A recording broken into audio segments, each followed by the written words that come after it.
Okay, people, how are we doing? Today I thought we'd look at the CAGED system, but from a sort of creative point of view, rather than a hyper kind of theoretical or mechanical sort of point of view, and just show you how the different voicings within the CAGED system can be the genesis of some interesting creative ideas. Let's just run through the shapes first of all, just as a primer, and then we'll jump straight into these 5 ideas that I've prepared for today. We're predominantly today going to be in the key of C minor, just because, but I'll run you through both the C minor and the C major sort of voicings. So this is C minor in open position using the C minor shape, obviously.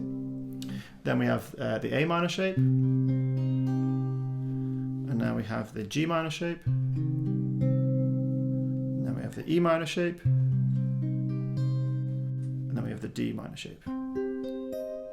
Now, if we were to run the same thing but in C major, it would look like this. There we go, that's C in open position. You can actually do that for the 5th in the bass, like that. We're going to come back to that idea of putting the 5th in the bass. Then we have the A shape here, the G shape, the E shape, and then the slightly awkward D shape. Let's start with this great chord here, which is that sort of C minor shape. Not many people know that you have a C minor in open position, but we do. So if you take the lower end of that open C minor, you can just get this. Then you can begin playing around with it. And that you can put that 5th in the bass that I was talking about earlier. Sounds super nice.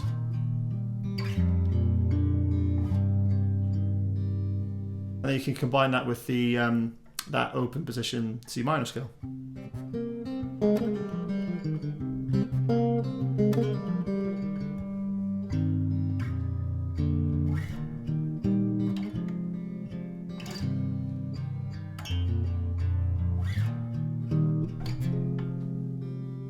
Okay, for the A shape, or the A minor rather, something that's quite nice here is to actually take notes out. So, for example, I might just play the root, the 5th, and the 3rd. And then you can play around with that. And that actually leaves your pinky free to kind of add in some little melody notes.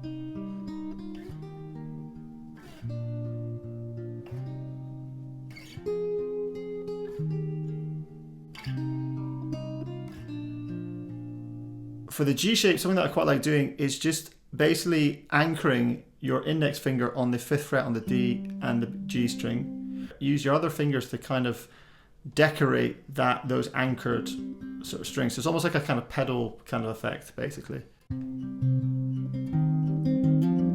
It could be like a folk idea almost.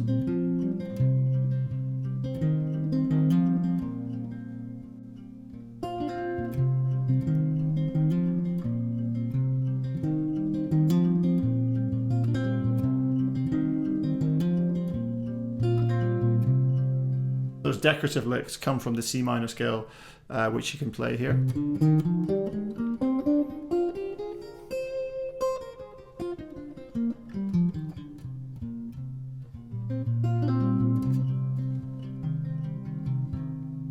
For the E minor shape, one thing that I quite like doing, again, is removing a lot of the notes. So rather than going like... One thing that's quite cool is just take the root and the 3rd. And by using just the root and the 3rd, but with a 3rd in the next register up, which in this shape it is, you can get some really cool kind of electronica, housey kind of sounds. So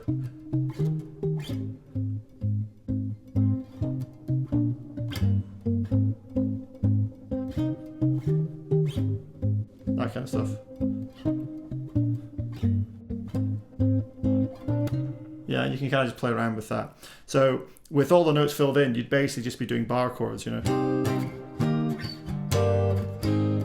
But obviously that has a different kind of connotation. That sounds maybe a bit more pop or indie kind of thing.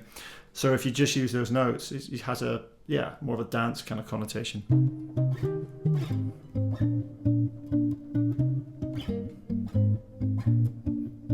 Yeah. And then I guess finally we have the D minor shape. And same principle, you can take, I actually don't play the octave here, I just play the root, the 5th, and the 3rd, similar to some of the other shapes we've been playing around with. You get some really nice voicings.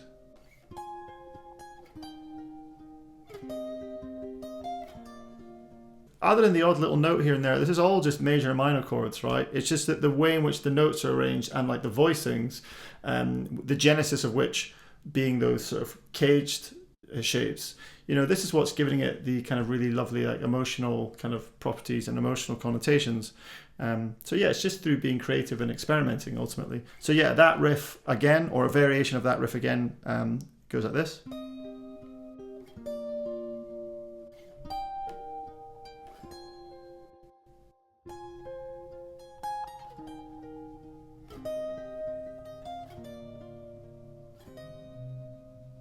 Cool, so there we go. I hope that was of use and of interest. And yeah, if you want to see this done maybe in a different key, because there's obviously lots of other possibilities with these shapes, then you can leave a comment.